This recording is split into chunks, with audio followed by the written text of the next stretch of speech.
Okay, first of all, thank you for being here tonight. We've got a great crowd, and on behalf of Naca, we really appreciate your support for these functions. We've got just a full program tonight, a lot to go over, and some exciting stuff that you'll learn about.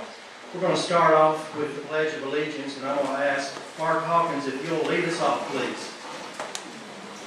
Allegiance to the flag of the United States of America and to the republic for which it stands, one nation, under God, indivisible, with liberty and justice for all. Thank you. Okay, first of all, again, thank you for being here. We've got 5 new members. Raise your hands if you're new members tonight. We want to recognize you and thank you for being here, really. I'd like to introduce you to our board members for NACA. You've got Bruce Dillon. You have Bob Merrill. Bob's the most popular guy in the room. He's got the coffee and all the sweets in the back. Thank you, Bob. We have Patrick McCarthy right here on the front. Our smiling face, Vicki Provencher, that greeted you when you came in. And Victor Bagnardi. Where's Victor? Up there. I got it right. You did. Good. And then we've got a special guest tonight with us here visiting. We've got Mark Hawkins in the back. Mark is on the County Planning Commission, and he is running for County Commission District 4, which is right here in our neighborhood. So if you'd like to visit with Mark after the program, I know he'll be here and would like to meet you. So thank you for being here, Mark. So what's going on in Nokomis? A lot. First of all, on a positive note, and thanks to our county commissioners, our sheriff officials, we've had some issues with here at the community center, and based on some new rules and regulations, it gives our law enforcement a little more teeth to be able to handle the vagrancy that we've had some issues with. And I'm not saying that it's 100%, but it is, compared to where it was 6 months ago, it's tremendous. And thank you everyone that's been involved in trying to get that rectified, because you know we're sensitive that this park is for everyone. And with that being said, it's got to be everyone on best behavior. And before our sheriff deputies didn't have the teeth that they needed to take care of the situation, and that has greatly improved. And I know the ladies that work in here for the county, they didn't even feel safe at sometimes in here, and that's not the case any longer. I've spoken to them this week and last week, and they all just are very appreciative for what all of y'all are doing, and thank you. Tomorrow and Thursday, I'm going to read this. Laurel Civic Association, right here on Collins Road in Laurel. FEMA representatives will be at the Sandra Terry Community Center tomorrow between 10 and 2, and 5 and 7 on Wednesday and 8. Look at the times, but they're going to be there Wednesday and Thursday. FEMA representatives will be there. They can assist you if you need guidance on if you have losses as a result of Hurricane Irma. They can assist you in referring partner agencies that can assist. So if you want to learn more about that after the program, I've got some information I can share that with you. Real quick, I've been asked by the Venice Gondolier to take a little survey. They're drafting an article on the Legacy Trail overpass. It's under construction right now on Laurel Road. Raise of hands. How many people are for that overpass being there? All right, so we've got a pretty good majority. Okay, those opposed to that, and it's not, we're not singling anybody out. Okay, so for the most part, if you have any comments that you would like to share after the program, Vicky's got a notepad, and just if you'd like to write something down, or you can write it down on what we left you in your seat, write something down. Any comments that have to be, you want to write a paragraph, just a sentence or two. Love to hear what your thoughts are. Excuse me. Yes, ma'am. There's going to be a public meeting, are you aware of that? It was in today's paper. Yes. October 31st at Laurel Community Center, I think 5 to 7? Yeah. And there may be some changes in how you cross Laurel during the construction, so I encourage Okay. everyone to go. Right. Well, thank you for sharing that. Bill, can you repeat that, Bill? There is a meeting again at the Laurel Community Center on the 31st of October. I think it's Monday the 30th, okay, to talk about how they're going to change crossing over Laurel Road during the construction. So if you're interested in that, I've got some information down at my knee, and I'll pull it out after the program and I'll share with what I know. But it was in today's Herald Tribune, a real good article there. And Bruce Dillon, the mayor of Nokomis, he was quoted many times in there. Bruce is very involved in the Legacy Trail. Okay, Nokomis Volunteer Fire Department dues. Everybody paid their dues? Yes? If you haven't, please do, because as you know, we are not billed in our Sarasota County tax assessment because of that volunteer fire department. And I think the dues were, $85, I believe, for the year. And they really need that support. So if you haven't, please address that if you can. Okay, and during Hurricane Irma, you know, as each day the storm changed and the narrative changed, and as we got closer into the weekend, it was pretty apparent that our area, we were going to be impacted, we didn't know how severe.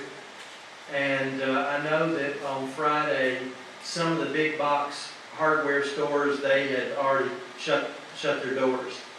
And we've got a little jewel here in Nokomis, and it's Kyle's Ace Hardware, and Bruce and Karen Kyle are the owners there, and I can tell you personally, I ran out of some things, and I was down shopping with them at 10:30 Saturday morning, and they had a full staff there, and most helpful, and I think that was wonderful of them. Look, most of the stuff was gone. They had filled up the cash register. They could have closed, but you know, in times like that, I felt like they stayed open for us. They're good neighbors, and I really, really appreciate what they did for us. And if you're driving by, if you need something, give them a shot, because it's a great little community hardware store. And my gosh, they'll step all over you trying to help you in there. So, but they're good folks. But anyway.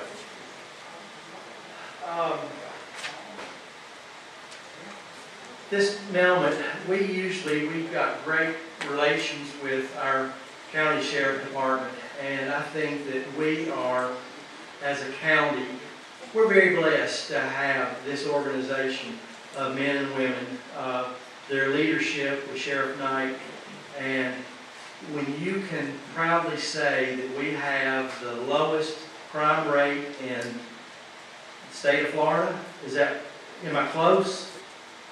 The highest crime reduction rate. Highest crime reduction rate, okay. That's phenomenal. It really is. I don't want to be misstated, but for what they do, it's just tremendous. We're growing each year, and there's always challenges with that growth. And what I love about them is their presence is there, but it's not in your face, but it's like they're almost they're very proactive. They anticipate where a lot of things are going to take place, and they try to prevent it. A lot of things that don't get mentioned that they prevent and that we never know about, but they do. And a lot of us that do know, we recognize that, and thank you guys for that.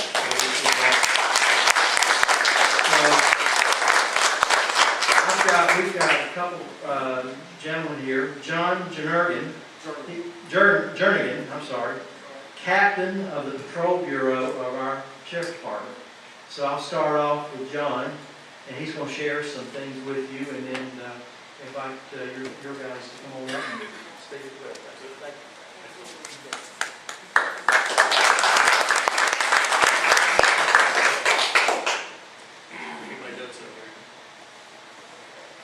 Good evening, everybody. I see a lot of familiar faces from the last meeting or just from my time working in the community for the past 28 plus years.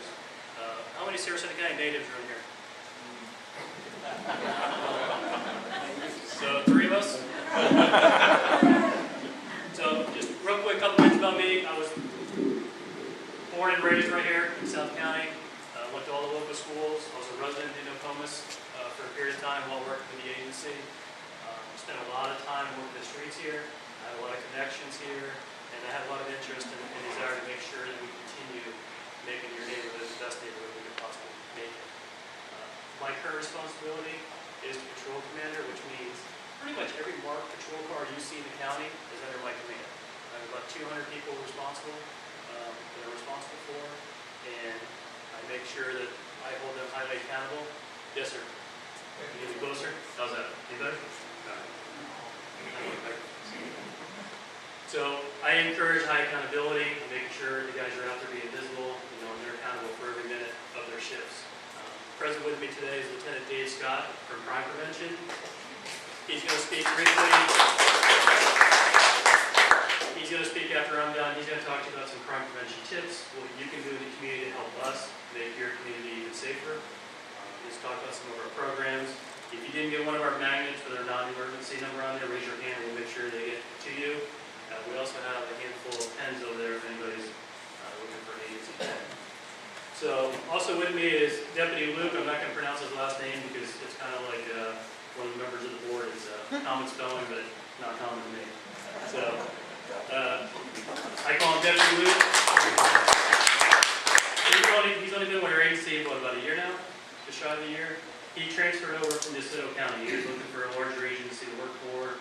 He came over here, and he's been doing a phenomenal job. He loves working the streets. He loves cleaning the streets, and he's currently working in this area now, making a really good difference, for our benefit. So compliments to him, and I've asked him to come here today so he can hear any concerns directly from you, so he can, take some ownership of those concerns and make a difference. Like Bill was talking about with these parks, this park in particular, it was an issue. It was a huge nuisance. Some of the residents here today I've talked to on a couple different occasions when we were having these problems. Fortunately, the county commissioners really stepped up to the plate. They worked with the legal team, they worked with Parks and Rec, and together with the Sheriff's Office, we were able to get these county ordinance changed, regulating park hours, making them a little more strict. Parks came up with park rules. You'll see out front there's a poster with a map of this park, listing the rules, listing the hours, and every day I have a deputy either walking or driving this park, checking, making sure that everything is in compliance. So we're showing a strong presence here as we do pretty much every neighborhood, every park through the county, but this one in particular was a strong nuisance. And I think those that are living locally, I think they can hopefully agree with me that we have made a difference and things are improving. Pop quiz. Who is on social media? Who's on Facebook in here? Twitter, Instagram? Are you guys a member of the Sheriff's Office pages? If you're not, I encourage you to do so. We have a media team at the agency with 3 members. And they are constantly, every day, pushing out multiple posts of what's taking place. The good, the heartfelt stories, some of these sex offenders that are released from prison, where they're living now, crime prevention tips that comes from Lieutenant Scott's office, letting you know what type of fraud is taking place now, what type of scams you may encounter by phone or by email. So if you're not currently signed up, attached or friends with the Sheriff's Office, I encourage you to do so. There's a lot of information. A lot of good stuff. Bill also mentioned Sandra Terry's program over at Laurel Community Center. I've been pretty connected with that group for 20 some odd years. If you're not familiar with Senator Terry's programs over there, and you want to get involved, or at least hear what's taking place in the community, stop by there one day, just hear about what she's done for that community over there. It's not just for Laurel, it also expands out to the greater Columbus area. So she does a lot of good things with the kids, reading programs, you name it. A lot of good stuff taking place over there. And who's here from Calusa Lakes? We all wonder what happened recently? Alright, I'm going to try to give you as much information as I can. The other night, around 10 p.m., there was a resident sitting at home who has cameras on his home. Is that resident here by chance? Okay. The resident is sitting at home, he has cameras outside his home, and for some reason, he just happened to be watching these cameras and sees a subject approach his residence. The person is wearing a Halloween costume. The person is also carrying what appeared to be a gun on camera. Immediately call 911, deputies respond. As we're responding, the person goes around the back of the house and vanishes. Quick response by our personnel, our marked units such as Deputy Luke, our canine units, and also the helicopter came out. You probably all heard the helicopter circling for a period of time. Whether you're in whether you're in Mission Valley or Calusa Lakes, I'm sure you probably woken up with a helicopter. We end up finding the individual. The subject is suffering from some mental health issues. They did not deem him to be harmful. The gun was not real. He was just out kind of exploring and doing what he felt was kind of fun and game for him. He wasn't intentionally trying to contact anybody. He was just out playing, his little game that he wanted to play that particular evening. We quickly realized that he needed some help. He was temporarily living with a foster family over in Mission Valley. Did some intervention with that foster family, make sure they kept better tabs on him. He did return after he secured his mental health help that he needs. So hopefully that answers some questions there. Put you at ease a little bit. But as always, if you see something suspicious, you hear something suspicious, call us right away. Those magnets have our non-emergency number on there, as well as our 911 number. If you're in doubt which one to call, and you can't find that magnet because you're in a panic, call 911. Worst case scenario, what's going to happen is 911's going to answer. They're going to hear what your story is. Worst case scenario, they're going to say, okay, let me give you to a non-emergency dispatch. You can put on hold temporarily, and then they'll continue with it. So when in doubt, call us. Don't hesitate to call. Don't wait till the next day. Call us when it's taking place. I'm going to turn it over to Lieutenant Scott. He's going to give you all the good information, what to watch out for, and what these slimy characters are trying to do to us these days as far as seeing. So he'll fill you in on that. Anything for me before I take off? Just one question. Yes, ma'am. I love the Sarasota Sheriff's cars are whiter and brighter than any police car in the state. And I've been here 27 years, consistent. I just hope not to be in one.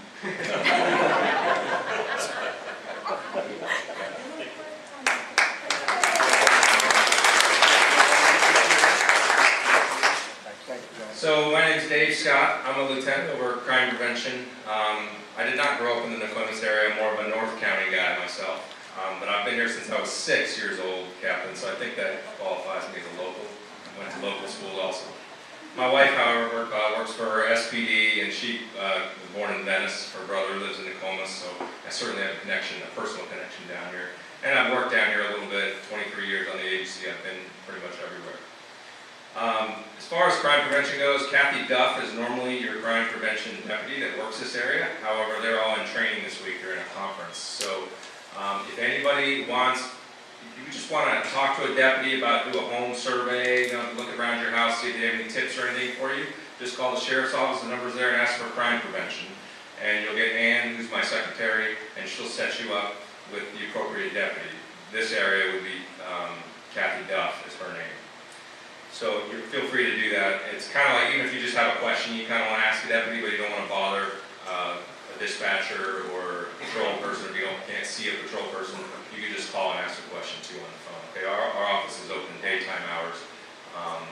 Usually we're there from 8 to 4, those kind of things. We pulled up the stats just for this area, and I won't take too much of your time. I know you have a long agenda.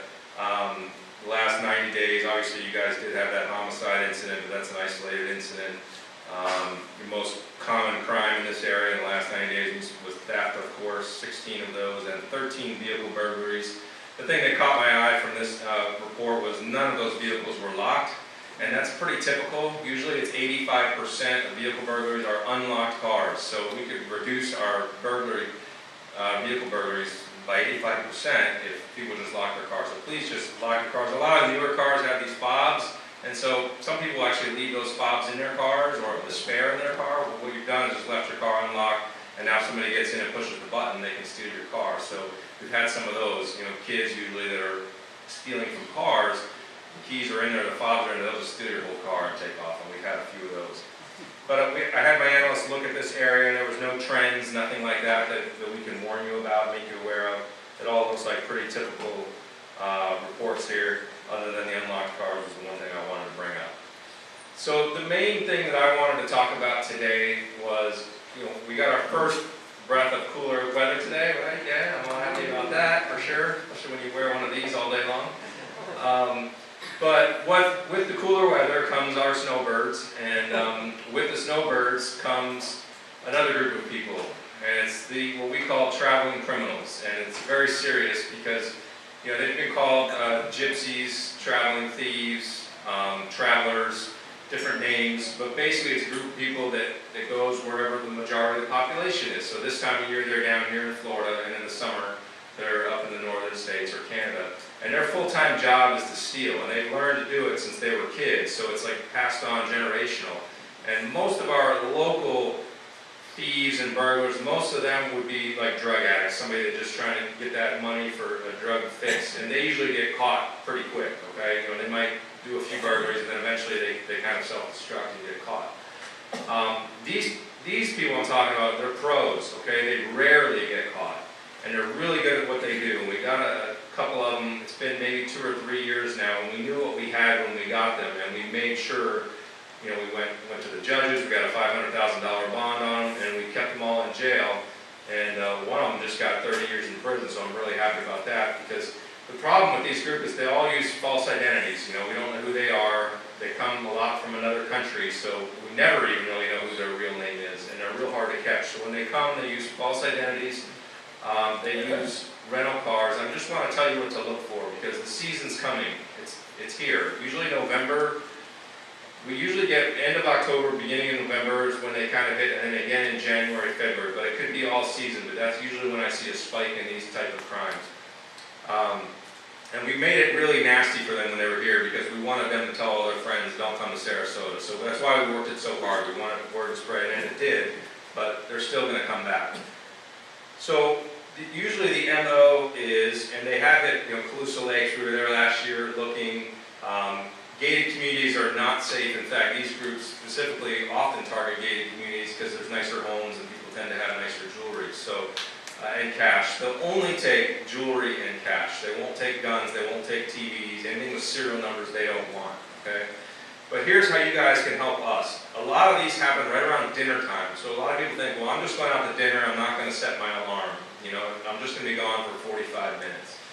These groups specifically watch for you to leave your home. So when you're backing out of your driveway to go to dinner, look around, and if you see somebody in a car, and it's not going to be a piece of junk car, it's going to be a higher-end rental car, probably like a Mercedes SUV or a Lexus, something nicer. And a lot of times what we've seen is groups of 2, 3, or 4, usually 3 for some reason, and a lot of times there'll be a male driver and female passengers. So, you might just see, and mostly they're middle-aged too, so I gotta be careful because I'm 45 now, so they're like my age, I guess. I guess I'm middle-aged now, but that's what you want to look for these pros. They're going to be middle-aged, they're going to be in a nicer car, and they're going to watch you leave your home. And why is that important? Because they're going to drive through your neighborhood, and when they see you leave, they know nobody's home, or they assume nobody's home. Okay, so what you might do is, the last one that we had, they actually followed the people to the gate, and when they hit the gate and got on the main road, they turned around and came back in and went back to their house. So if you see something like that, you might circle back around and go back and see, who is this? Get a tag number, please. Get a license plate number. Now, it'll be a rental car, and it's going to come back to a false name, so it's not the end-all, be-all. What I really want is, like the captain said, is a phone call right away. Don't call me tomorrow. Don't tell us at the next meeting. Call. We work 24 hours a day. That's our job. We don't mind. We want to come. We want to catch these people. So, and if they're legitimate and they're there for honest purposes, no big deal. We just identify them. We now have their identity, and we've vetted them out, and they're okay. No harm, no foul. Okay? So watch for that. The next thing they're going to do, and I'm just going to tell you the way Captain Jerry and I both were on our TAP unit for many years, both of us, like over 5 years. So burglary is one of our specialties, and he's very good. Although he's gone, right? But he's gone, so I can talk about him now. One of the best supervisors right there. Like, he really is a sharp guy and hard worker, cares about his community, as you guys probably know if you know him. But he's very good. He's got an eye, and I feel like I do too, for catching burglars. But here's what they're going to do next. The guy driving the car is going to drop off the passengers, and he's going to keep driving and circling, watching, okay? The people on foot are going to walk right to the front door, because they're going to knock on the door. Why are they doing that? They want to see if anybody answers. And if somebody does answer, they're going to say something that doesn't quite seem right, like, I've lost my dog, I can't find my dog, you have a beautiful car here. Is your car for sale? But there's no for sale sign on your car. I like your plants. Are you an arborist? Are you selling your plants? They're going to say something weird like that.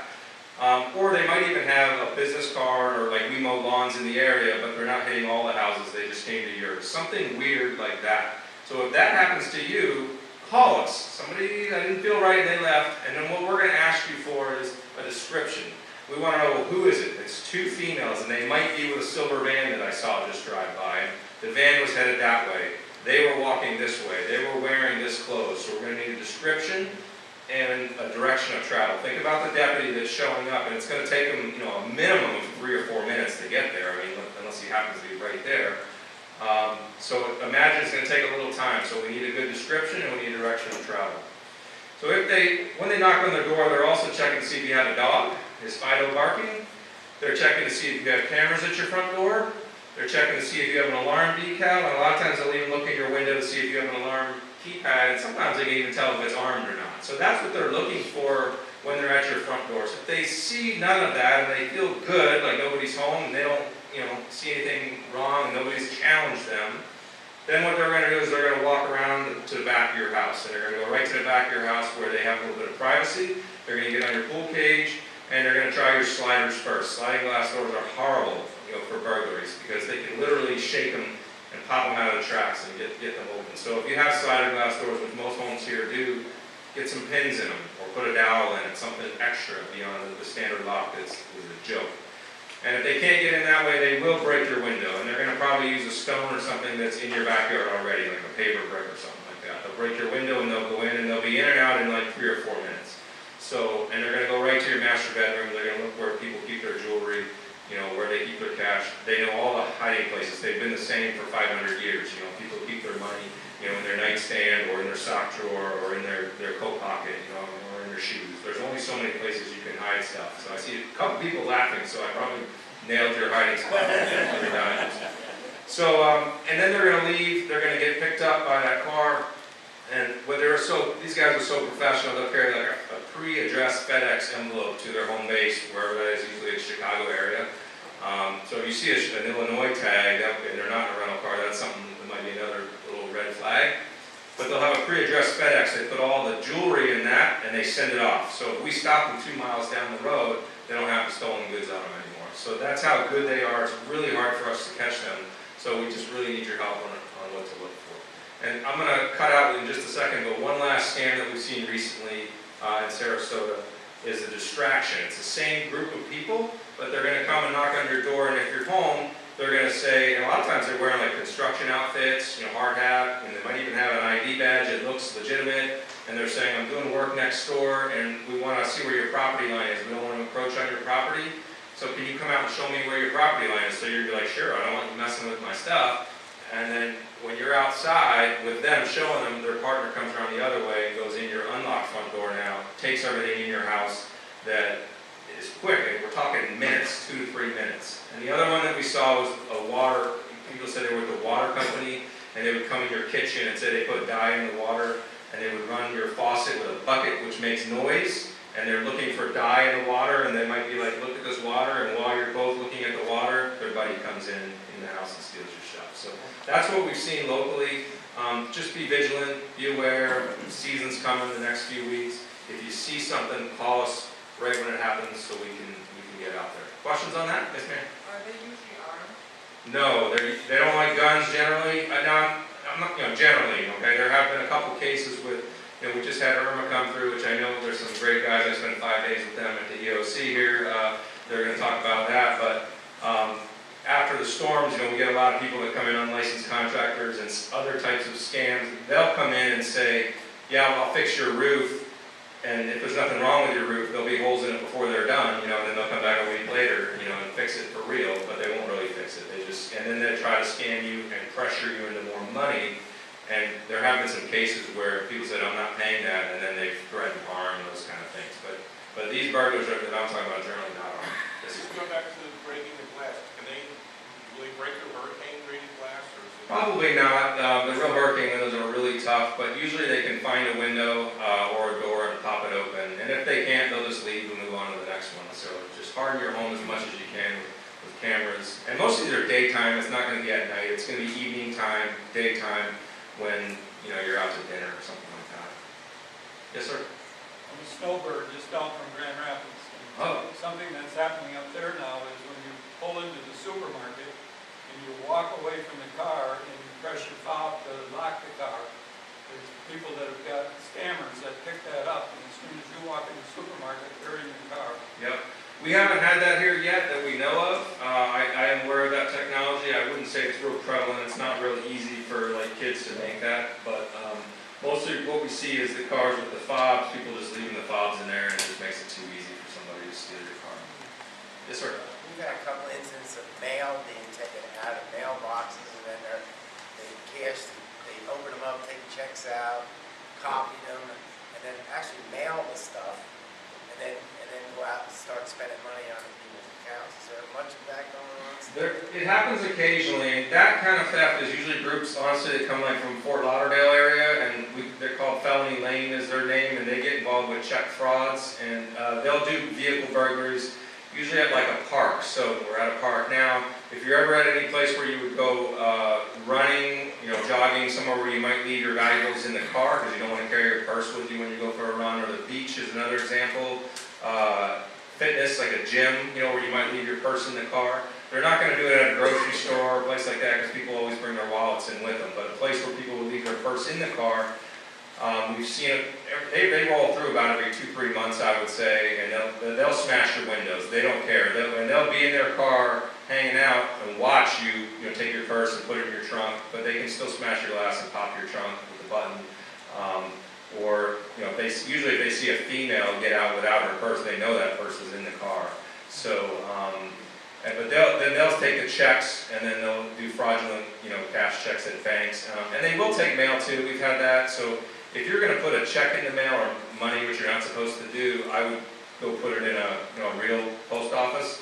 But even those blue post office boxes, they'll break into those too. So it's safer than your home where there's not even locked. But just be cautious with checks. I don't even use checks anymore. You guys might want to look at online banking now. It's pretty cool. Of course, they can get you that way too, but that's a whole other story. We'll get into that. Anything else? Do you happen to have this in a flyer format on your website to share on social media? Regarding the burglaries I was talking about? Yeah, actually there's a video of me on there, and it's not my best face. I didn't do makeup right, but if you go to the website and you look on there, I believe it's under crime prevention, but it's called Traveling Thieves. And it's about a 2 or 3 minute video that we put on, and there's some tips on there as well. And again, with your home, feel free to call Crime Prevention and ask for, it would be Kathy Duff, and she can come talk to you and give you some more tips. I just sell real estate in the community, and these are absolutely wonderful tips to canvas out to snowbirds. Yeah. They're here. The criminals are are among us, you know, maybe not right now, but they're among us. Thank you guys for coming. I appreciate your time.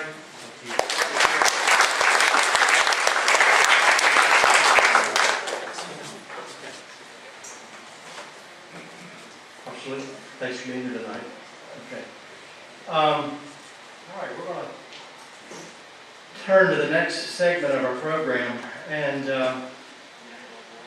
you know, we've all read,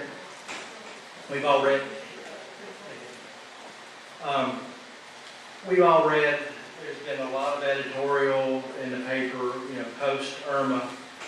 And I've lived here for 30 years. And anytime we've had a storm, I'm just always, you know, I mean, I've respected it, but I've never been as concerned. When Irma came through and when we got to, I would say, Friday, you know, I knew that this was going to be pretty significant. And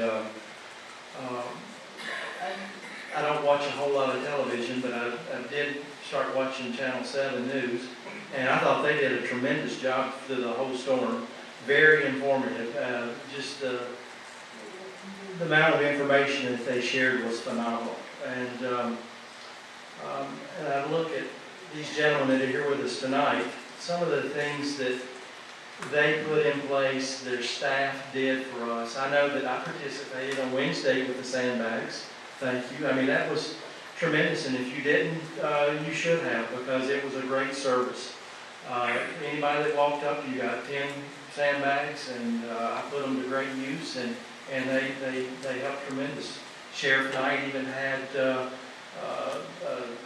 guests that were staying with him come and help participate, fill the bags, which was even nice. So that was nice. On Saturday, I know that I got a couple notes and calls about people decided at the last minute, well, now I need to go to a shelter. Well, what do I do? Well, on Saturday, I still saw the SCAT buses driving up Mission Valley Boulevard, into Mission Estates, around Calusa, you know, looking to pick up anybody that would take them to a shelter, which I thought was tremendous. A lot of things that went on that some people just weren't as informed as maybe they should have been, and they waited to the last minute. And I know these gentlemen, they had all of our best interest in heart. Was everything 100%? Heck no, and it's not ever going to be. And so I just thought that tonight, you know, tonight's theme is post-Irma, you know, how did we do and what did we learn? And it's easy to go back and woulda, coulda, shoulda, but I think we as a community, we all can be better. I know that myself and a few others in our neighborhood, we went and walked the neighborhood. At 12 o'clock on Saturday, we felt like we didn't want to invade in people's privacy, but at 12 o'clock on Saturday, it was fair game. If they hadn't cleaned up their yard and prepared for the storm, we went and did it for them. And some people were appreciative and other people could care less, but just some things that maybe some of the HOA people here that on their HOAs might want to share, something like that, to have a team.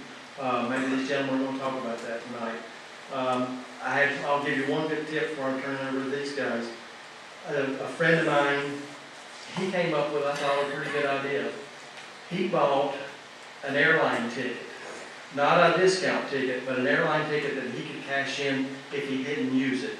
And so he did that ahead of time, so in case he decided he wanted to go, he had an airline ticket to take him to wherever he wanted to go. If he chose to stay, he could use it for another trip at another time, where versus a discount ticket, you know, you just have to eat. And I thought that made some sense. But anyway, I'm going to turn it over first to we've got a big panel here, folks. I mean, we've got the A-team. But to start off with, we've got Rich Collins, and Rich is the Director of Emergency Services for Sarasota County. And he's over fire, 911, all communications, and I'm probably leaving off a whole bunch more, and I'm going to let you brag on yourself. But I'm going to let these guys take it over, and if there's some things that we need to discuss, I mean, look, we're all grown people, and let's talk about them. But we all know the debris issue, and that's being addressed, and I'm sure they'll talk a little bit about that. But Rich, come on up here and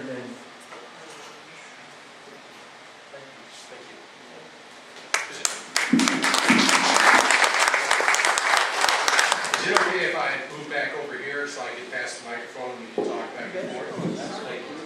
Well, introduce. Absolutely. So with me tonight, I have, has anybody seen this face before? Ed McCrain is our emergency management director for the county. Ed is a phenomenal director who, as you can see throughout the emergency, was on the camera, working with the media, providing information, and does a phenomenal job with us. And then also with us is Chuck Henry. Chuck is our Director of Health and Human Services. Chuck has the incredible job of making sure that we take care of all of our residents and visitors during the storm, and that includes things like special needs sheltering. And so tonight, what we're going to do is kind of talk through some of the response, and then talk about what questions you may have and issues you're having. Let me first ask, is one of your primary concerns debris? Raise your hand if it is. How many of you are on private roads? Probably some people with questions. We're going to talk about that, all right? And I'll share with you what's been going on in FEMA. I'm sure you've read things in the newspaper and seen me on TV talking about debris, and I'll try to give you an update.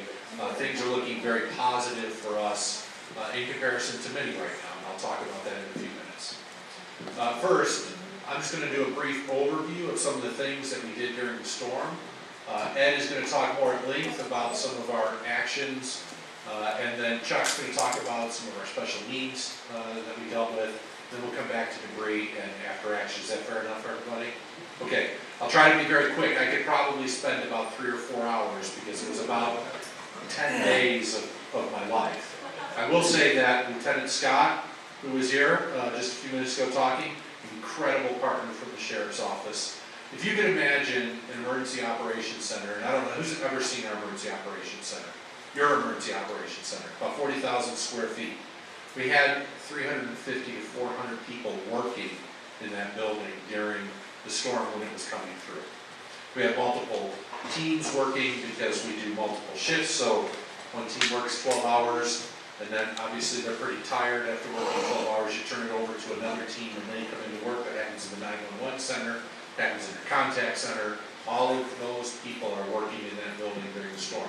That's not family, that's not pets, that's just people working. Families are in shelters and out of the area and those types of things. So on behalf of the 1,600 plus county employees that are working during Hurricane Irma, it's an honor for us to be here and be able to talk about the response and recovery.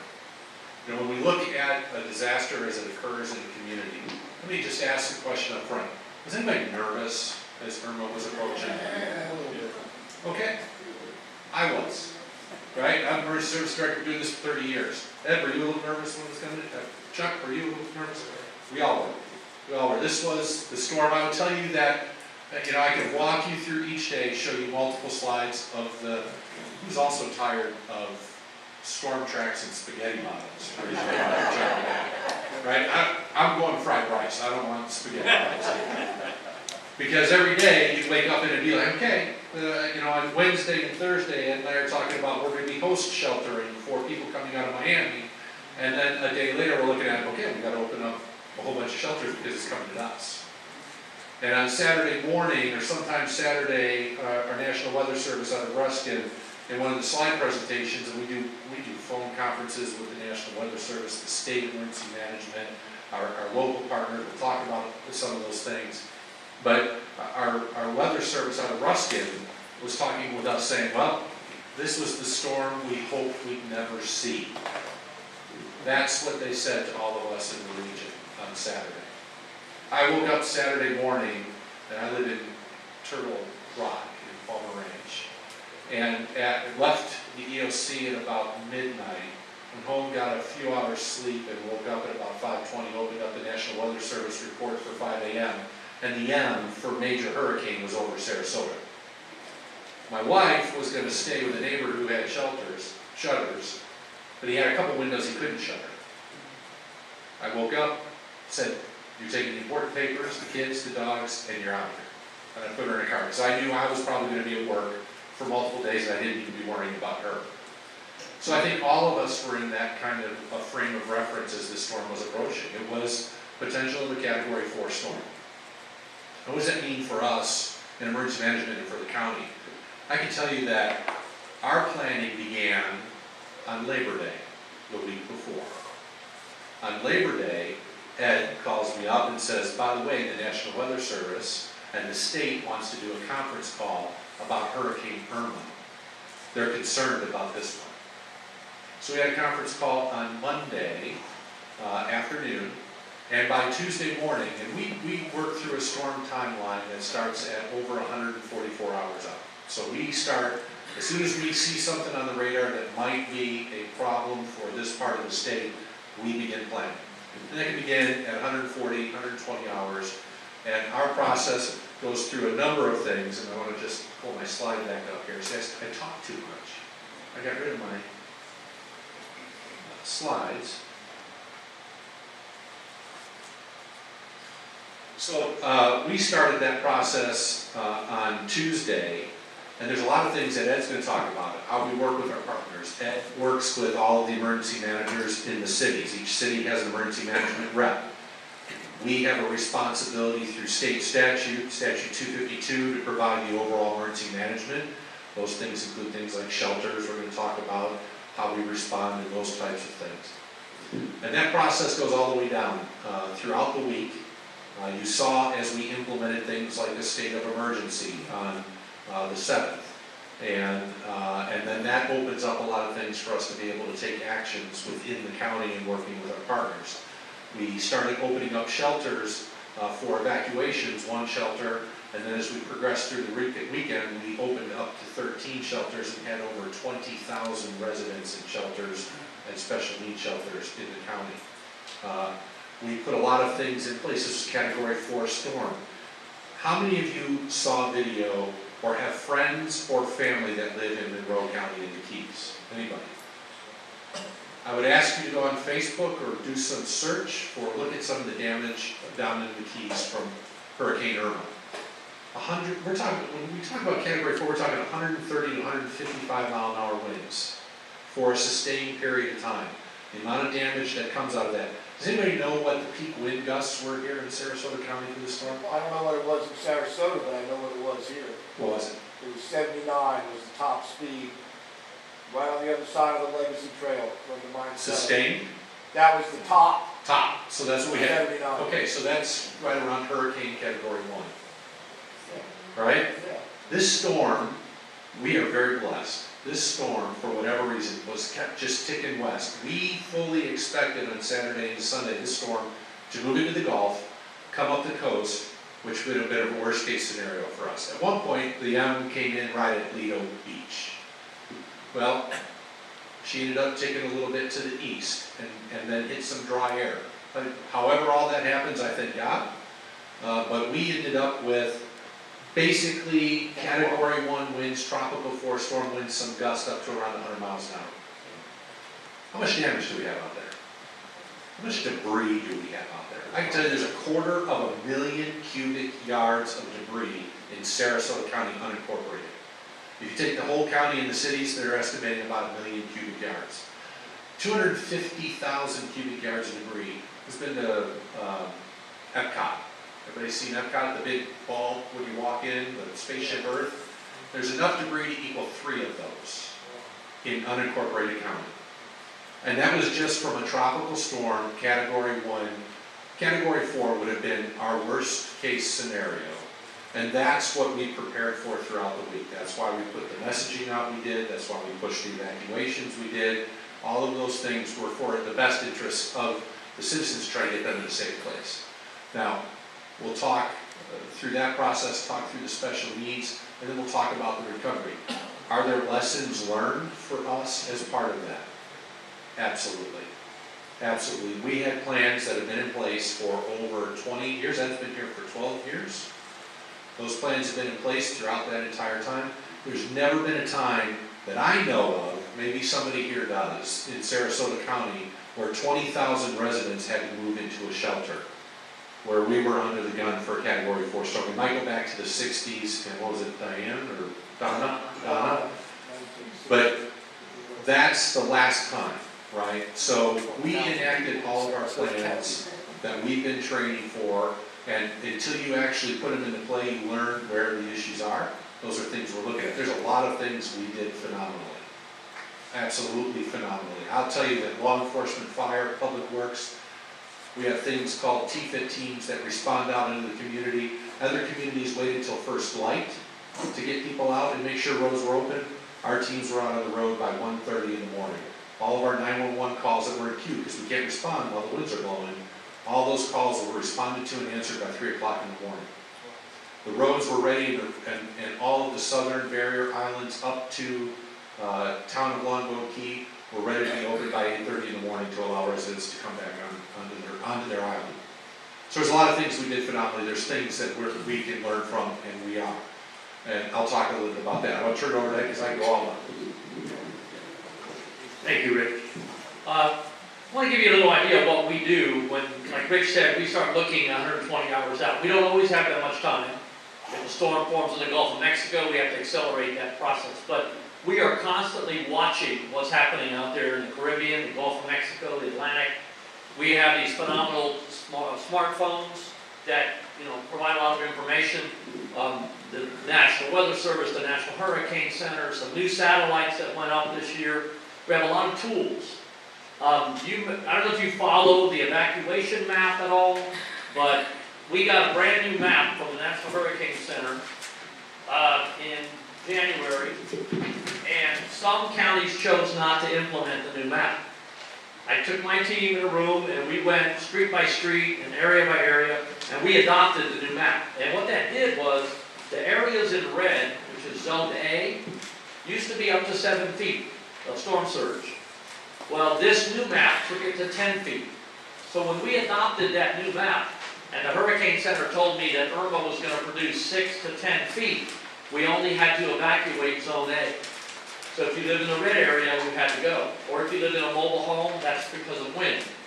If you lived in Zone B, it was voluntary. And that was just in case we suddenly got a call that it's now going to be 15 feet, and we can get those people moved as well. But we didn't have to do that. So that was one step. What we did on Tuesday morning, we brought the whole team in, the command team, and we look at what the storm is doing now and what it's going to do. And I can tell you probably agree with this statement, the national media really messed us up. They scared people because they were comparing Irma with Harvey. And you all just got done seeing what Harvey did. Well, I can tell you every hurricane is different, as you saw. We were not getting 50 inches of rain. We didn't get a storm that was going to be blocked by 2 high-pressure ridges and not be able to go anywhere for several days. Irma was fast and moved right through the state very quickly. So I think the national media needs to learn some lessons on keeping calm and letting people know the facts. There were a lot of people that said, why didn't you open shelters sooner or announce sooner? Well, because we had a lot of time. We didn't have to worry about the storm until late Sunday night into Monday morning. And if we opened shelters too soon, how many of you want to spend 5 nights in a shelter? How about 4? 3? Okay, you want to spend as little time as possible, right? How many of you want to find out when I tell you you have to evacuate now, that you can't stay in Sarasota County shelters because they're full of people from Miami-Dade, Monroe, Collier, Lee, and Charlotte? That's what would have happened. Because all those people were evacuating from South Florida, they were moving through Sarasota County. How do we know that? Because we were watching the traffic meters on the interstate. And normally about 40,000 cars a day between midnight and 5 p.m. travel north on 75 through Sarasota County. 40,000. There was 100,000 cars by that same time. So they were moving. Our job is to keep them moving further north. Let them fill up the hotels that they need to, but keep moving while the weather's still good. Keep going farther north. Don't stop in Sarasota County yet. But we did open one shelter for them on Thursday. And then on Friday, we opened 3 more. And then we made our announcement Friday afternoon that we had to evacuate Zone A and the mobile homes. And then on Saturday morning, we opened up 4 more. And throughout the day, we opened up several more. We ended up with 13 shelters open, 10 regular population and 3 special needs.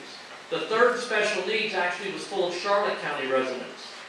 In South County, Northport area, the shelters were full 2-to-1, Charlotte versus Sarasota County residents.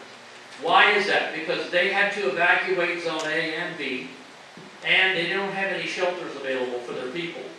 Their special needs shelter is in a church, which was in the evacuation zone. So they moved into one of our shelters in the Northport. So when we go through this process, what we look at is what is the storm doing now? What's the worst case scenario? And that's how we begin to plan. And then what's really probably going to happen based on the information we're given. We're talking to the National Weather Service every 6 hours. We're getting the updates on the track as it moves left and right. And we're trying to keep you informed. I think I did 2 press conferences every day, morning and evening, to the media so the media could provide that information to you.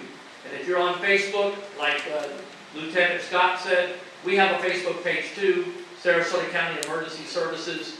Those briefings were live on Facebook. There were also videos there you can go back and watch if you wanted to see them.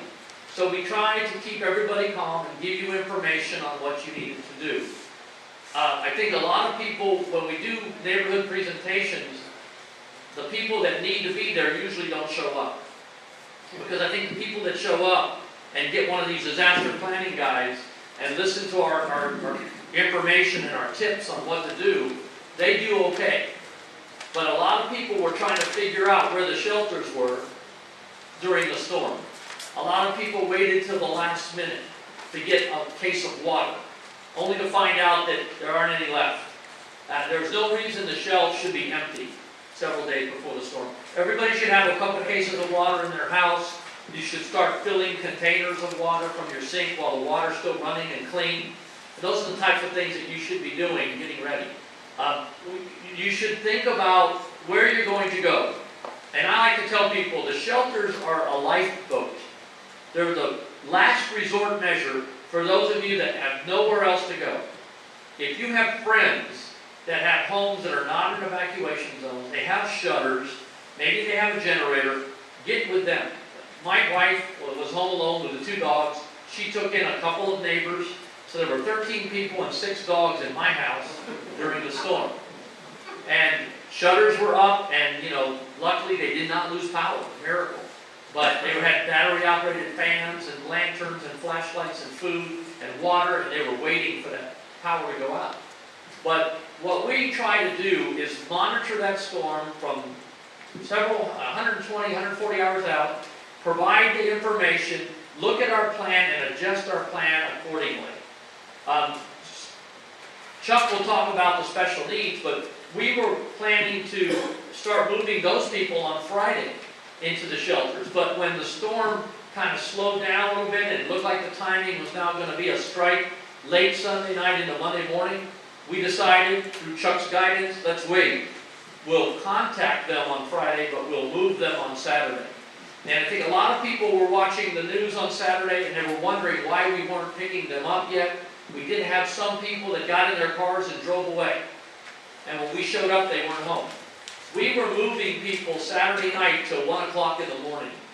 And then on Sunday morning, we started moving people up till noon. And I'll tell you something that happened. Are you familiar with our special needs registry?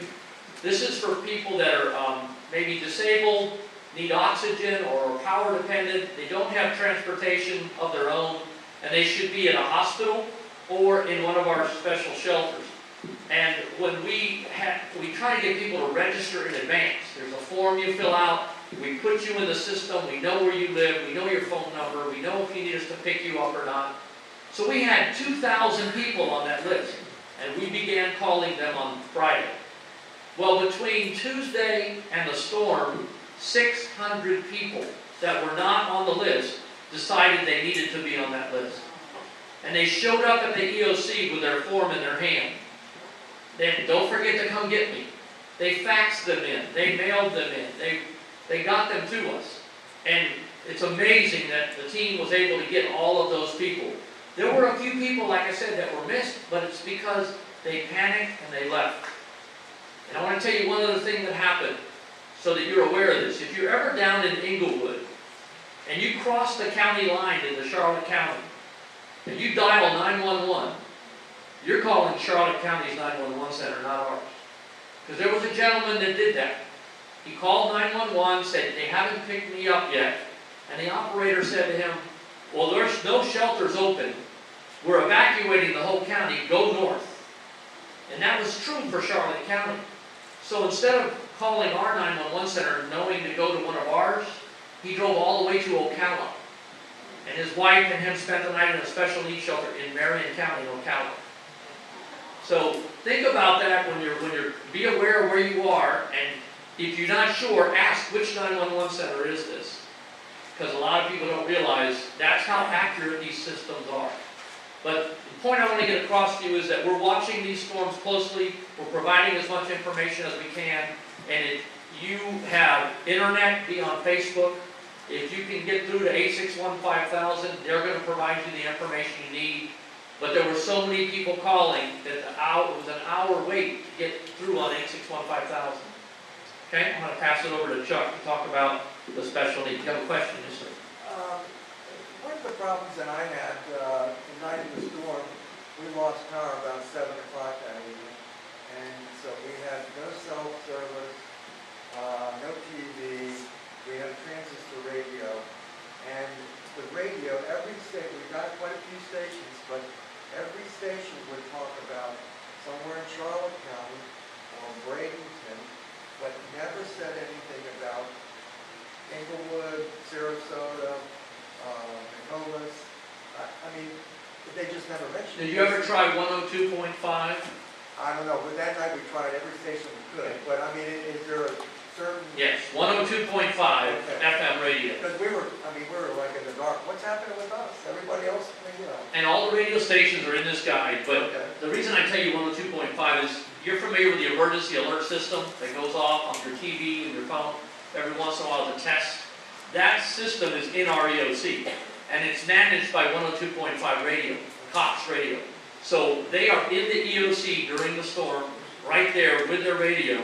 And what they were doing was they were broadcasting, simulcasting Fox 13 News about this whole area. And then whenever I did a press conference or Rich got up there, they would broadcast our news conference. So that's probably the best radio station to listen to during an activation. Okay, Chuck? Thank you, Ed. I think Ed covered a lot of the important things that I wanted to speak about, so that's good. I'm curious, anybody here stay in a special needs shelter? A few, yes? I was your representative in the special needs shelter in North Fork, communications unit. Wonderful. Thank you for doing that. The special needs shelters are actually shelters for individuals with special medical needs, and that's primarily individuals that are oxygen dependent or have equipment that they rely on that requires power. And they're set up to be, really, as Ed indicated, a shelter of last resort. If you've stayed in a special needs shelter, while we try to have cots for everyone, and we hope to have blankets for everyone, and people are fed, and maybe peanut butter and jelly 3 times a day, and then maybe water, but it's not like a hotel. So if you have the ability to have in your emergency plans to stay with a friend, to stay with relatives, family, have the resources to go to hotels that are hardened, or to leave town, those are probably more comfortable options than a special needs shelter. That said, the shelters are there to serve our community, and as I talk about serving our community, I just want to tell you, I think Rich introduced me as the Director for Health and Human Services. That's a unique thing here in Sarasota County. I have the privilege of leading both the State Health Department and the County Human Services Division, and we've combined into one unit, which helps us do things more efficiently. So the special needs shelters are primarily staffed by the medical staff from the state health department. And when I say staffed by that group, yes, there's doctors and nurses, but there's also everybody else that works at the health department. It might be my environmental health folks that do septic tanks. It might be administrative staff, supply staff. The state requires all employees to have an emergency duty, and that's how we staff these shelters. You already know they are in our schools. It's a pretty amazing thing when you see a school turned into basically an assisted living facility within a matter of a few hours, and a system put in place that's worked well for us for more than 20 years. I will tell you, this storm really stressed our resources and tested us. Ed mentioned the number of folks that called in. I will tell you, our normal special needs shelter activation, I think at tops may have maybe 100 clients that come stay with us one night during the storm. We had in the neighborhood of 700 special needs clients with their caregivers, sheltered at 2 different locations, so over 1,000, approaching 1,300 between the 2 schools. That doesn't include the shelter we opened to house Charlotte County folks as a special needs shelter, the 3rd one. I can't tell you how privileged I feel to work with the professionals we have in Health and Human Services, and how incredible it is to work in public service in Sarasota County. They did an amazing job in those shelters. I can't imagine. I was in the EOC the whole time. Brand new facility, lots of people packed in there, but feeling pretty safe and secure. Not in the thick of it, as I would say, out in our shelters, where they were running out of beds, running out of linen, trying to figure out where to put people. One shelter was set up to accept pets by design. One shelter was a non-pet shelter. We had pets at both shelters, more than we wanted. So it was a huge lesson. I'm going to embarrass her, but Patricia Egan is here in the room with us. She was our shelter leader and shelter manager at our Lamarck shelter, and ran that operation for us. Did a tremendous job. So thank you.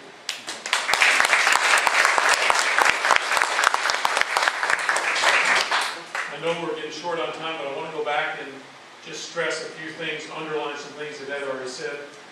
There is a registry for special needs clients. It goes year-round. There's forms to fill out. Those come to the county and health department staff. We look at those. What we're trying to do is determine, first, do you qualify for special needs? And that doesn't mean there's some special formula. But you may have medical needs that are beyond our capability. And so then the last place you want to be is at our shelter, where we can't really provide the care you need. So we have arrangements with local hospitals. 3 of our local hospitals that accepted clients with special needs. They're not sick enough to be in the hospital, but they had medical needs that exceeded our ability to care for them during the storm. So we arranged for them to be at the hospital in a hospital bed. For those clients that come to us, we're able, if we register ahead of time, we're able to tell you what to bring, how much to bring, what to plan for, what's really important. A caregiver is important. It really helps us out if someone comes with the client as a caregiver. One of the things that stressed us in this storm was we had a special needs client show up with a caregiver and family. So we were admitting 5 or 6 people at once, and it's just the nature of this storm because of its magnitude. And it could be that maybe the daughter was the caregiver for the dad, but mom is there also and needs to stay with them, and the daughter brings her family, and maybe the pets. You know, we weren't set up to say, oh no, everybody but 2 needs to go to a regular shelter. So again, we're going to look at that process and take our lessons learned. I think we'll probably come up with what the right answer is, but then we need to communicate that to everyone so that they can prepare. Again, the last thing I would encourage is for you to try to register at the last minute, because we don't have time to have our medical staff look at your application, talk with you, understand what your needs are, and ensure that we can provide the care that you need. The other thing that has been mentioned, but you may not be aware of, is many people drive themselves to the special needs shelter. They're there because they know they can't afford not to have power during the storm if power goes out. But we also work with both the school board and the transportation department, SCAT, to make sure buses are out to pick up people that don't have transportation, and we can arrange that. And that's key for pre-registering, so that we know where people are that need transportation, just like putting the school bus routes together. They build routes by the computer based on where people need and what the needs are, so that we can ensure everyone gets picked up in an orderly fashion. So I'm sure there's a million things we could all talk about, but I'll stop there and know that if you have questions about special needs shelter, I'll be happy to try to answer those for you. There's also a lot of medical things we do pre-storm and post-storm that really aren't sheltering, but become really important. Fortunately, we didn't need those this time in our county, but should we have them, although I think probably in Northport there was some flooding, so we provide well testing for wells that were flooded. We provide epidemiological and disease control tracking and advice, and really are quite busy post-storm if there's a major hit and a lot of structural damage. Again, we were lucky. So I'll stop there, but be available for questions. Thank you, Scott. Okay, I know I'm getting short on time, but there's a couple of things I really want to talk to you. Are we okay? Is everybody okay if I go for a couple extra minutes? Okay, so, there's a couple things that happen, as Ed alluded to. When we have an emergency coming, we do what's called a state of emergency. That's a declaration that's the Board of County Commissioners gives to the county administrator to be able to do all the things that we need to do for protective actions and response. There's a lot of things that go on behind the scene with that. One of the things I want you to kind of have an understanding of is the incredible relationship that we have with our cities. We have regular conference calls with the cities every day as we are ramping up for the storm. We are talking with them about things like the timing for evacuations. We shouldn't be doing it one way in the county and another way in one of the cities. So we work through that process, so the timing of things like evacuations is talked about, things like curfew, things that we're going to do post-storm, what the needs may be within a city so that we can provide that, because the Emergency Operations Center provides that support. And in the Emergency Operations Center, we have a liaison from each one of the cities and the fire districts so that they can get things that they need. If the city calls and says, hey, we need something, they can go in the room and get that support and we can provide it. A great example would be, I know there's a lot of discussion out there, but the Venice Community Center was used as a shelter by the city. City needed food. They made a call to the liaison at the desk.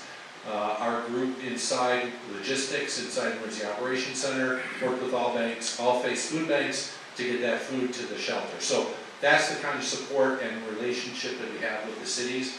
Town of Longboat Key, actually, because they have to leave the barrier island, they actually come to our EOC, and the town manager and the leadership is in our EOC, so we can coordinate with them. So that's just kind of some of the mechanics behind it. As Irma left the area, and we've talked about power, over 220,000 residents without power. That's an amazing number when you think about it. They had 100% back in power in 10 days. From a logistics standpoint, they had over 20,000 workers, over 12,000 workers in the county on a day. I mean, it was just crazy to pull the power back as quickly as it did. 57% of the county's traffic signals were knocked out at the peak of the storm. That's 131 out of 230 intersections. We have 70 critical facilities. These are things that we have to have in order to provide service, fire stations, those types of things. 83% of the county's 70 critical facilities were back online within 48 hours after Irma moved through.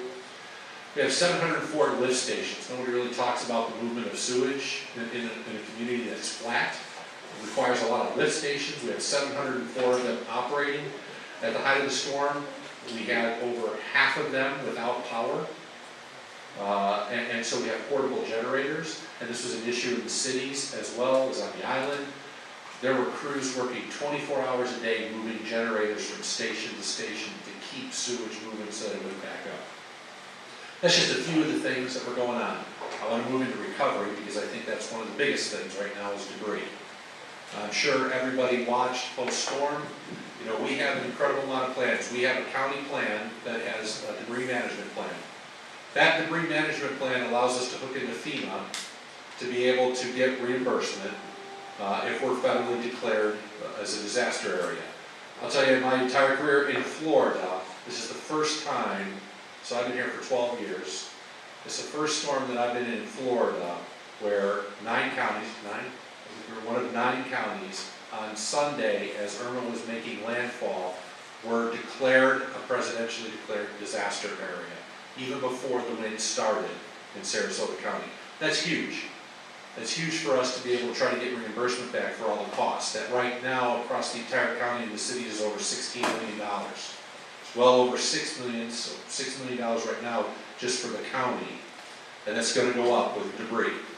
So what that says is that for all the debris and those types of things that we have to pay for being federally declared, 75% of that can be paid for through FEMA. We can get reimbursed for it. The other 25% is broken between the state and the county at 12.5%. So if we got 100% of everything we could get, we'd be out 12.5%. For category B, which is all of our response actions, everything that we did to get prepared, 100% reimbursable. I have not seen that in my 12 years. I don't know if you've seen it too often on pre-landfall declaration. So those are good things for us to be able to try to get reimbursement back. Now the bad things. Bad things are we had a storm that moved right up the spine of the peninsula. It hit Monroe County, creating millions of cubic yards of debris. Went into Collier, Lee, up on the coast of Miami, all the way up the coast. They had debris issues. Central Florida, us, all the way up to almost Tallahassee. Over 57 counties out of 67 counties with debris. All of us have contracts through our debris plan, and they come in. We had 2 contractors on contract. They were in our EOC before the storm made landfall. They rode the storm out with us. They were out with us on the initial damage assessment. One of them could not provide any resources because they were overtaxed between Hurricane Harvey in Houston and 57 counties damaged here that couldn't get any resources in. So the other company said, we're trying. And they did. They worked tirelessly to get subcontractors in to pick up. Unfortunately, some of our southern counties in the state decided to do emergency procurement, which is one of the things you can do when you are under a disaster. And all of us with pre-disaster contracts, our contracted rate is about $8 a cubic yard for pickup. Some counties down south did like $15 and $18 a cubic yard. So the subcontractors would come into here, they'd get certified, we put all the stuff on their trucks, they'd hear that you could make this much more down in southern Florida, and they'd leave the next day. Extremely difficult for us to get resources. We were on conference calls with the governor. Governor did a phenomenal job of trying to push this issue.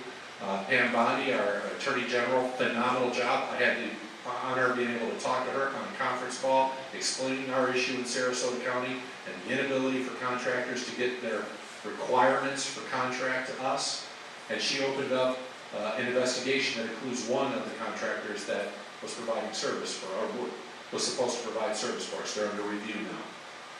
So it was very problematic for us to begin the debris pickup. Okay, 250,000 cubic yards of debris out there. And at the beginning, we were operating with 10 trucks from the county, small dump trucks, with county crews picking up, and a few trucks from one of our contractors. We were averaging maybe 1,000 cubic yards a day. We'd be here until next year picking up debris. The entire leadership team pushed into action on identifying whatever we could to push issues and work with one of the contractors to get the resources in here.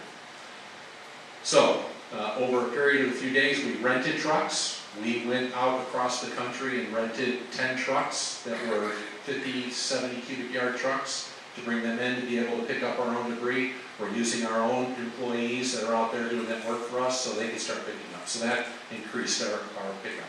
Those trucks are still coming in. One of the contractors started to get resources up. I can tell you that today we're operating over 40 trucks in the county.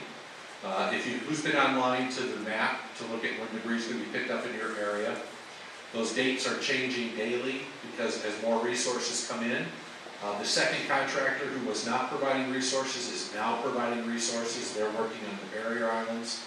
So as of yesterday, I want to say our collection was 7,500 cubic yards of debris in a day.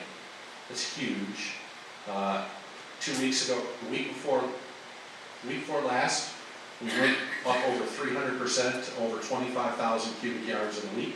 Last week we were at 37,000 cubic yards, and our goal is to keep or increase that and have the first pass of all the debris off the roads by Thanksgiving. So that's what we're pushing for. There's a lot of trucks working out there. I drive through the community every day and I'm looking at this debris pile and I want it gone, I want it gone. We all want it gone. And because as soon as we get done with the first sweep, there are folks that have stuff in their yards that they can't get out to the front, so we know we're going to have to do a second sweep. So as soon as we get that one done, we can run the second one. So that's ongoing as we speak. I'm very excited about the fact that we're hitting 7,000 cubic yards a day. For us to hit a 90-day pickup, we need 4,000 cubic yards a day, and we're hitting 7,000. So solid waste, the solid waste team's doing a phenomenal job. We're working very hard. If you have issues, if you have the contractors come through and there's an issue with hitting a mailbox or something, you just need to call and let us know. They have to fix that. And the other issue that I'm sure we face in here is the private road issue. So let me talk a little bit about FEMA and that. We have to have an ordinance. Private roads are not reimbursable unless they're declared an exigent emergency, and getting that stuff off the road helps improve life safety, i.e. people being able to drive, rodents in debris piles, all those types of things. So as a county, we have an incredible team. Like 3 days after the storm, we were prepping the resolution. It has to go to the board. That resolution went to the board declaring it an emergency. We filed to FEMA for the ability to pick up on private roads. We're going to pick up no matter what, but we like to try to get reimbursed because it's your taxpayer dollar that we could get that back to the county. So we are in the process of that right now. Has anybody seen signs up on their private road area saying we're trying to get a hold harmless? Another issue that happened during the storm, some of you may have had hold harmlesses in place. They changed the hold harmless form after the storm. So we have to try to get an updated hold harmless form. We are working very diligently to do that. Our communications teams are putting out information. We're putting things on. We're putting the actual application on the door, the hold harmless form. We're putting the signs up in the community. Here's what I can tell you that's going to happen. After we make that push into your private road, after 7 days, at least 7 days, we're going to come in and start picking up. I'll say it again, we're going to come in and start picking up. Hold harmless form or no hold harmless form. We are making sure we follow every aspect of the FEMA rule, that we've made due diligent attempts to get that hold harmless. Once we've made those due diligent attempts, we're picking up. So once you see the signs up and you see the things on doors, within 7 days after that, you'll start to see trucks show up on those roads, or be in that area, and they will pick up. So we're working very hard to make that happen as well. Our goal is to have everything on all the roads. By the way, we applied to FEMA for the approval to pick up on private roads on September 18th after the storm. We received final approval like a week and a half ago. But we're moving forward. So hopefully, if you have anything on a private road, you see the signs, please fill out the form if you can, knowing that we're going to come and pick up. Sir? Much damage to the drainage infrastructure? I'm sorry? Much damage to the drainage, stormwater drainage? We've been pretty lucky. My concern, and same with, so the gentleman who runs public utilities handles solid waste, stormwater, and water, and wastewater. Our concern is getting that up off the street as quickly as possible because we don't want stuff moving into the drainage system, and now we don't have drainage if we have a storm come through. Last night we had 4 inches of rain in an hour. Over the period of 3 or 4 hours, it was like 4 and over in some areas of the county. I was driving through downtown, and there were cars stuck. On Todd too. Yeah, exactly. On Todd too. So the infrastructure's okay, but our concern is stuff getting into the stormwater system and clogging it up. So, I know I covered a lot of stuff there. Did I answer questions that you have about debris? Yes, sir. Where's it all going? What are you going to do with it when you got it? That's a great question. So when you look at the full cost, our full cost for debris is going to be somewhere between at least $5 million just for debris pickup. What that includes is, in order to get reimbursed, you have to have monitors, because believe it or not, there's unscrupulous people out there. Katrina and other storms in the past, they put like stuff on the top of the truck, make it look like it's full, but it's not really full, so then they get the reimbursement for 70 cubic yards when they've only got 10 cubic yards of debris in the truck. So we have to have monitors that perform and watch to make sure that everything's being picked up correctly. It gets brought to what's called a debris management site. We have several of them working across the community. Once everything gets there, the way they put it into a pile, once it's all picked up, they actually come out and grind everything down, and then it gets hauled away and go into, mulch and those types of things, and that's what happens to everything. So it gets, by the time it's all done, the debris management sites are cleaned up and everything is put back into Mother Earth.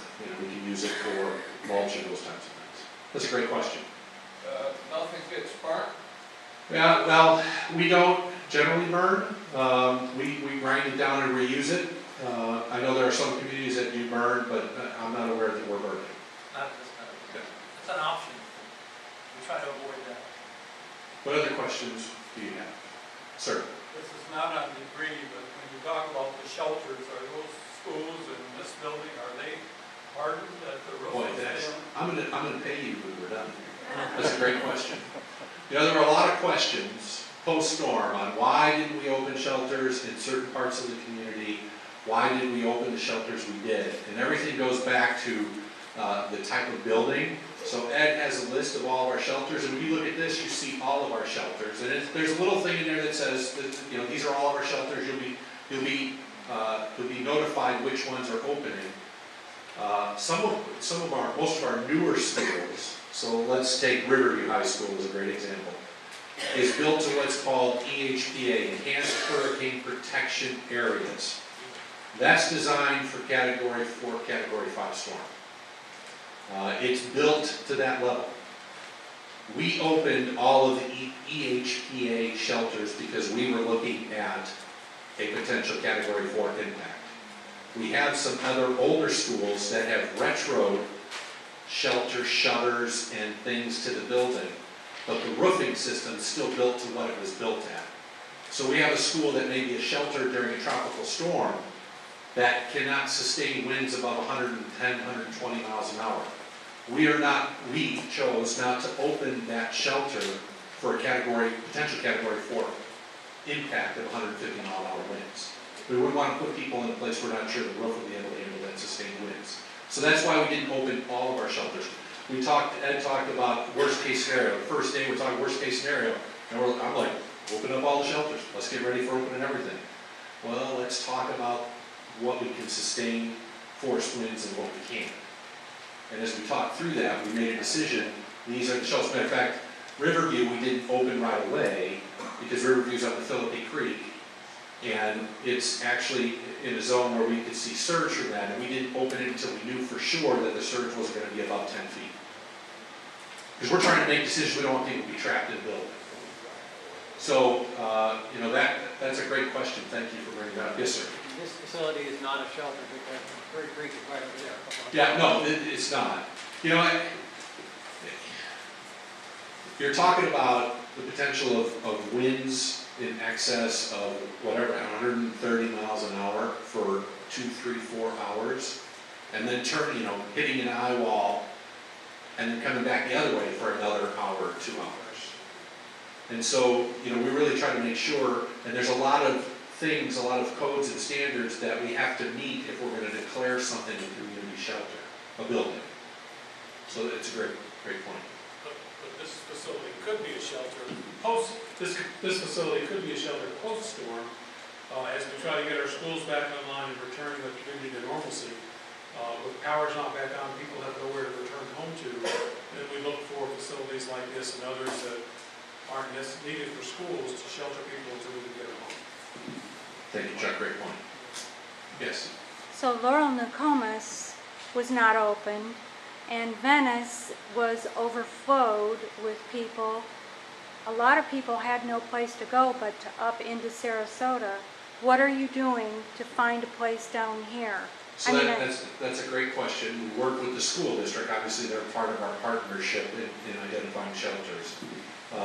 We have to identify buildings that can handle several hundred people. All of our shelters are upwards of 1,000 people per shelter. That has a kitchen, that has food, so we work with the school district because school district has USDA food, they open that up. That ensures there's enough food there to provide for the shelter during the opening and how long it's running. Bathroom ratio, I mean there's a whole number of things that go into that process.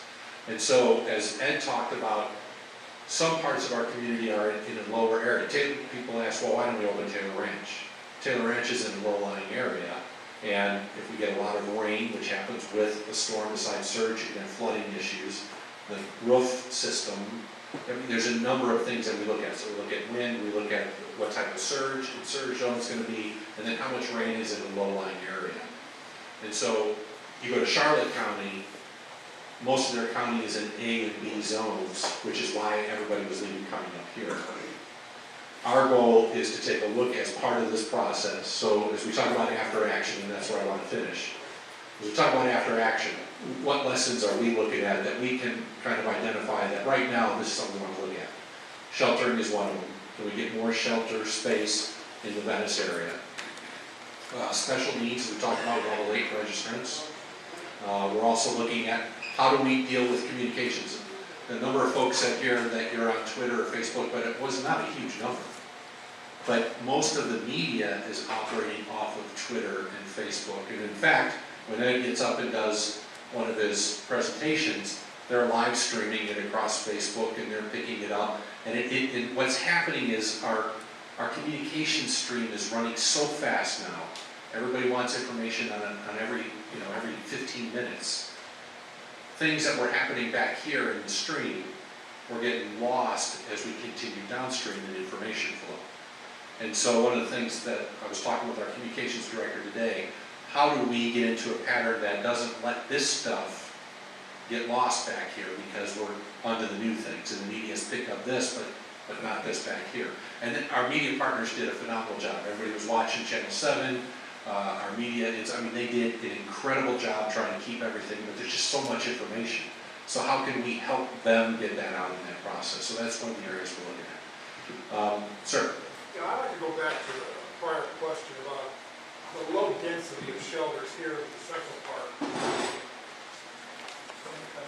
What do you see in the future? What's the timeline going forward that there might be a greater concentration of shelters here? That's a good question. Let me give you some background. When I got here 12 years ago, in 2005, we had been through Charlie, Francis, Ivan, Jean, Dennis, Rita, Katrina, Wilma. I went to all of those. I was part of the state emergency response team. And in Arcadia, they built an agro-civic center. Y'all been to DeSoto County and all? They do rodeos, they do concerts. Somebody said this would be a great shelter too for a hurricane, because they had gone through storms in the past. So they built it. Well, somebody during the design of that building changed some of it without going through the engineering of it, because they wanted the stage higher for concerts and stuff. There were 1,500 people in that shelter in Arcadia during Charlie.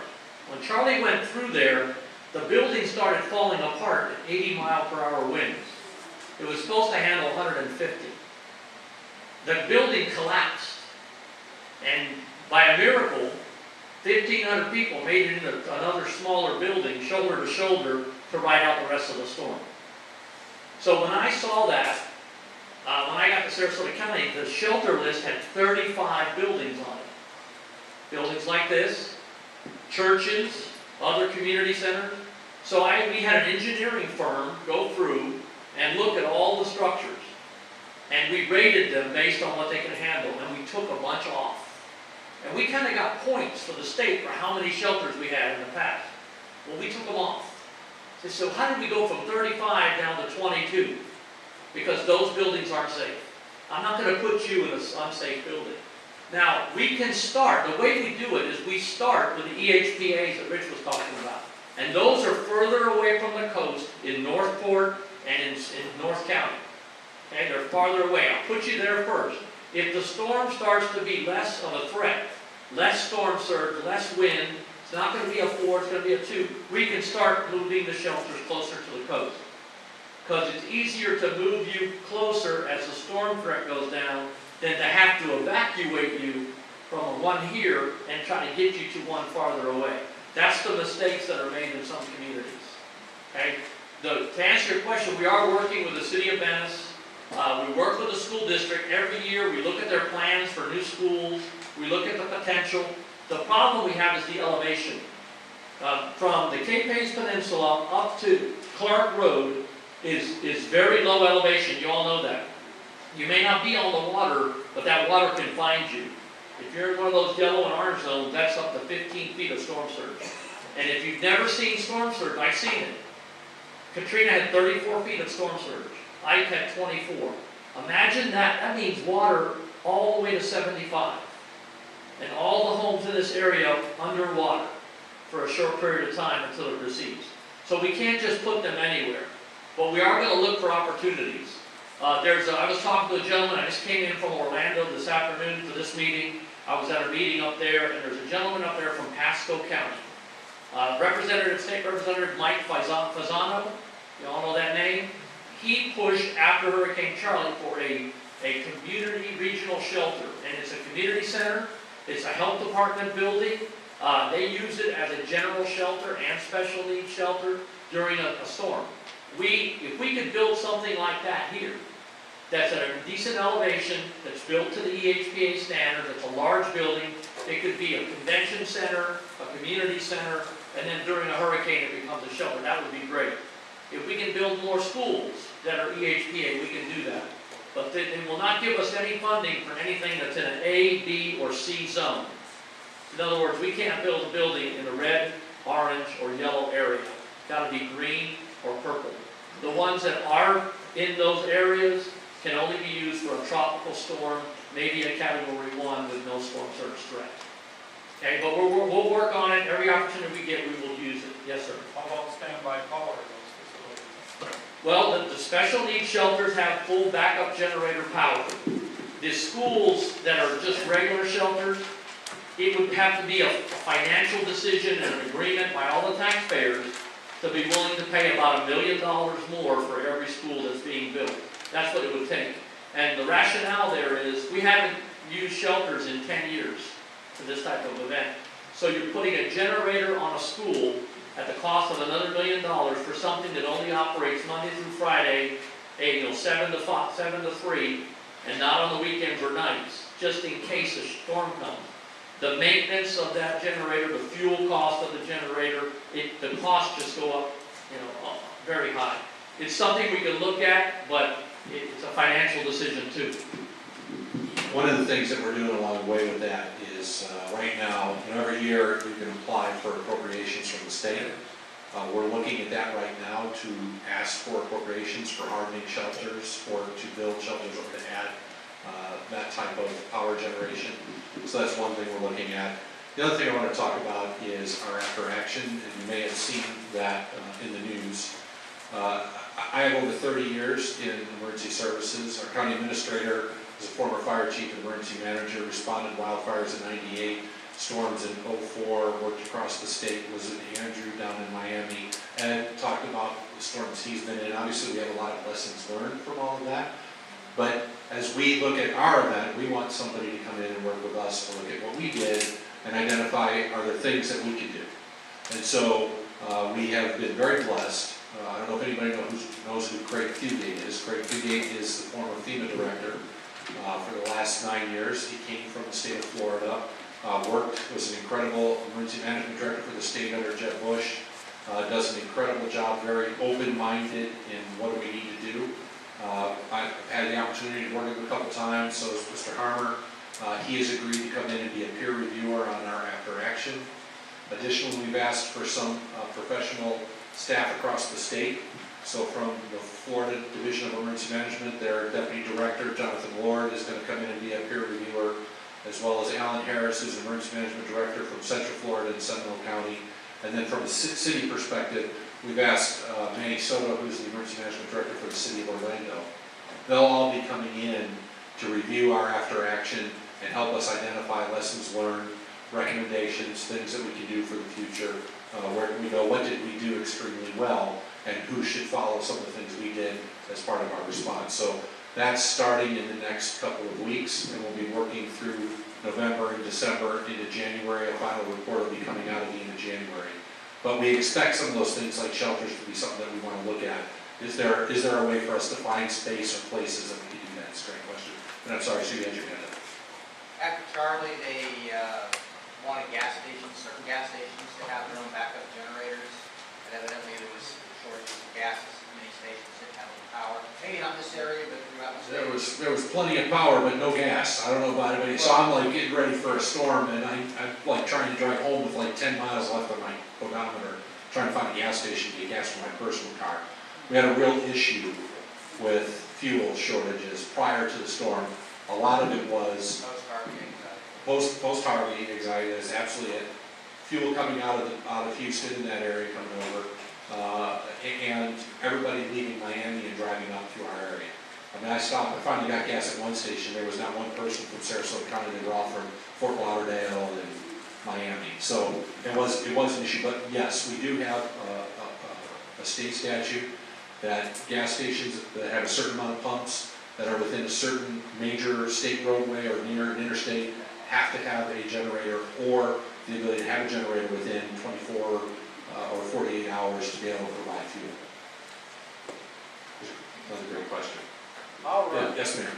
I'm really disappointed that our own County Commissioner, Alan Mayo, isn't here tonight, or any of the other commissioners to talk about this. I'm really concerned about the $130,000 that was spent on meals, whereas the other counties around us spent a lot less. Why couldn't we have used that $130,000 to go towards something that you guys needed?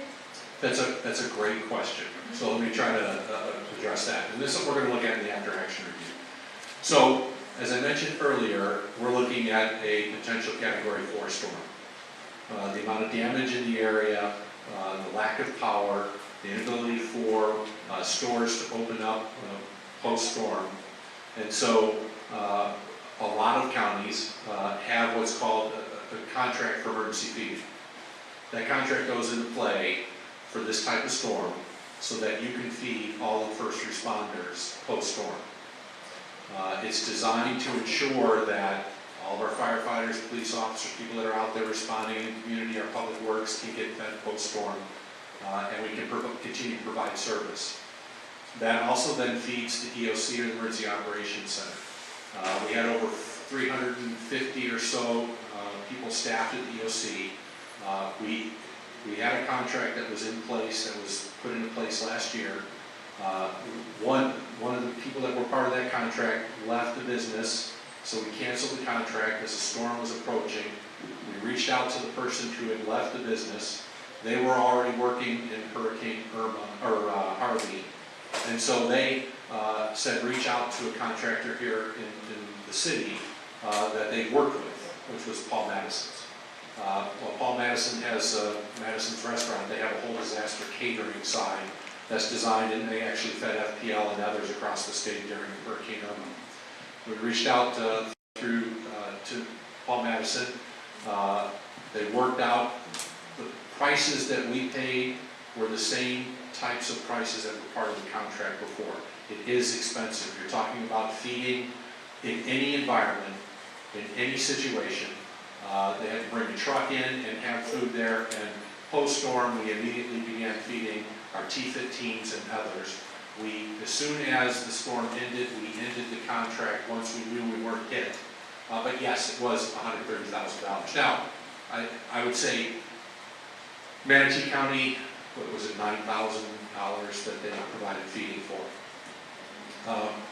I would ask, were they prepared in the event a Category 4 storm hit the community and they had to feed all of the first responder workers that were out in the field? I don't know that question, but I can tell you that the contract that we had ensured that we were able to do that. And in fact, we were identified through the state as a logistical staging point at the Winn-Dixie warehouse at 72, on Clark Road.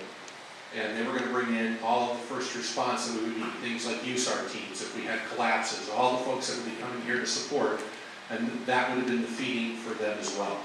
It is expensive. As part of the after-action review, we are going to review that and identify, is there a different alternative? I don't think the alternative is $9,000. Because we need to be able to ensure, how do we ensure that we can continue to provide feeding for everybody that's working? Not just some people in the EOC or just out there. This is all of our primary first responders and people coming in to help us. But it is something we're going to look at. It's a great question. Can I have just one follow-up, one quick question? Sure. I know quite a few people for the Sheriff's Department in Sarasota County. And those groups, that group of first responders was at the SCPI building. Their first responders, their wives, or vice versa, their kids all went to that place. They had to bring their own food, so they didn't eat at your place. They brought their own food.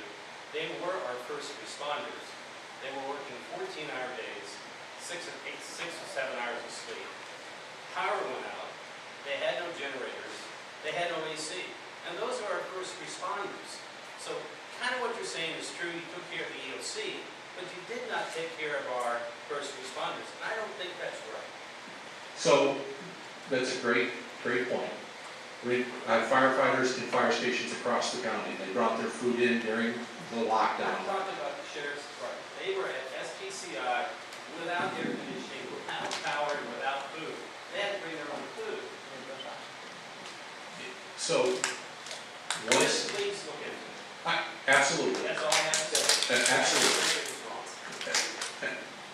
We absolutely do. Thank you. Any other questions? Guys, we've had some great programs in the past, and this is right at the top. I mean, the content that you provided tonight, being a 30-year resident, I know that I'm going to walk out of here tonight feeling even better than I felt coming in.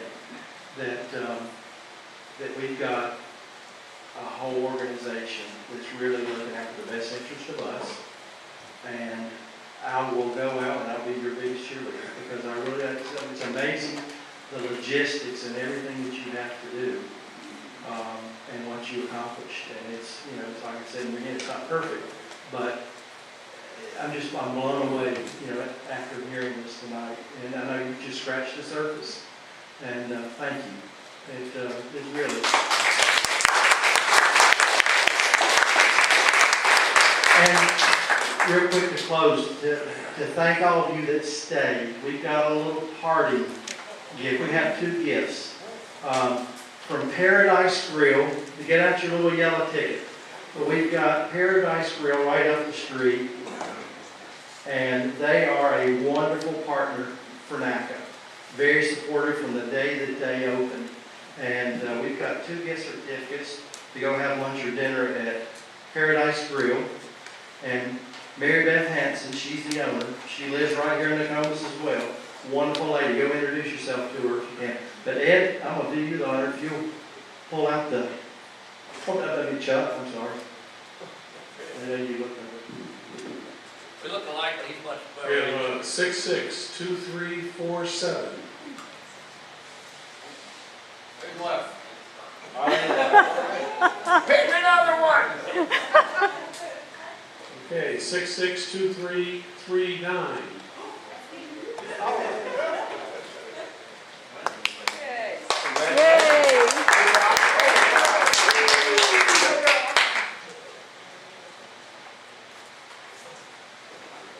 Okay, this is 662351.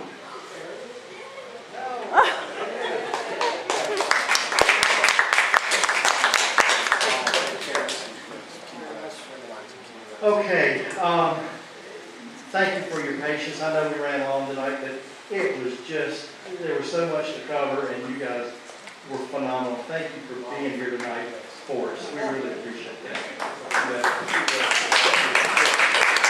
Good night, and we'll see you first of the year.